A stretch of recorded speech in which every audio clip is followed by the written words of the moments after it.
Hyperthreading is another functionality of the CPU that you just need to be familiar with what it is, what it accomplishes. Now, when you first look at the test objectives that CompTIA publishes, and by the way, I've got those out in the work files folder for you. But when you look at this 220-801 exam, you're thinking, oh my gosh, I have to learn all that stuff. I can't learn all that stuff. I can't remember all that stuff.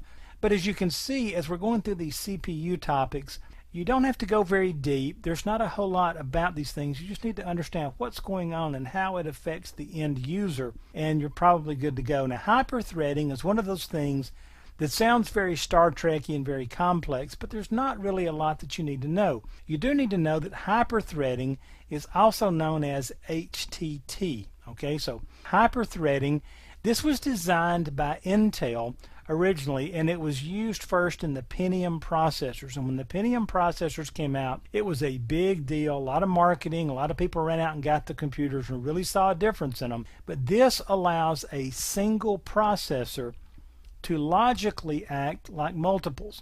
Now, from time to time in programs and so forth out there, you'll hear people talk about logical processors, physical processors. Okay, a dual core processor is the same as two physical processors. Okay, a single core processor that's running hyperthreading is two logical processors. Okay, you have one physical and one logical. Now, what this is doing is it automatically breaks things up into separate threads. Now, the smallest piece of instructions that a program can run at one time is called a thread.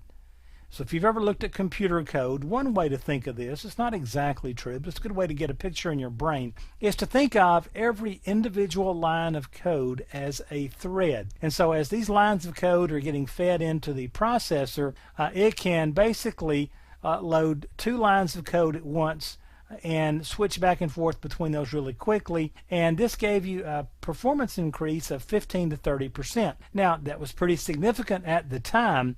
And the big thing about this was you didn't have to have a lot bigger, hotter, all the problems with more powerful processors, not a lot more expense.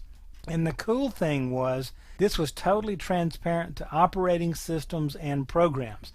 You didn't have to do anything. It's just the instructions coming into the CPU were automatically split, and hyperthreading kicked in. Now, the only requirement was that the operating system had to support symmetric multiprocessing, or SMP. Well, if you go back and read any of the old marketing literature on any of the operating systems and computers and stuff for a long time, they always mentioned this was an SMP, blah, blah, blah, symmetric multiprocessing. And all that simply meant was it could take advantage of Intel's hyperthreading capabilities. So hyperthreading was a processor trick. It simply allowed us to process more than one instruction simultaneously without having to do anything to it. We just had to have symmetric multiprocessing built in, and our operating system supported it, and we were good to go. So that's what hyperthreading is. It's simply taking instructions, dividing them into two pieces, and carrying out both of those instructions at the same time on the processor.